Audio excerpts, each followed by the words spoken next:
இதுவே வந்து பார்த்தீங்க அப்படின்னாக்கா, நமக்கு ஹார்ட் டிசீஸ் எல்லாம் வராம தடுக்குது.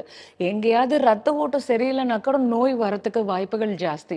இந்த மாதிரி இன்ஃபெக்ஷன்ஸ் எல்லாம் இருக்குன்னா கூட, அத ரொம்ப அழகா நம்மளுடைய பிளட்ல இருக்கக்கூடிய பிளாக்கையும் கிளியர் பண்ணி, அதே நேரத்தில இந்த மாதிரி இம்பியூரிட்டியையும் வந்து நமக்கு கிளியர் பண்ணி, பிளட் ஃப்ளோவ இம்ப்ரூவ் பண்றதுக்கு இந்த பீட்ரூட் ரொம்பவே ஹெல்ப் பண்ணும்.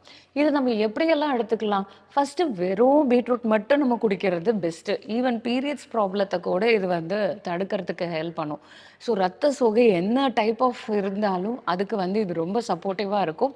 ஆனா கிட்னி ஃபெயிலியர்னால அவங்களுக்கு வந்து ஹீமோகுளோபின் லெவல் ரொம்ப கம்மியா இருந்தா பீட்ரூட் சாப்பிடக்கூடாது.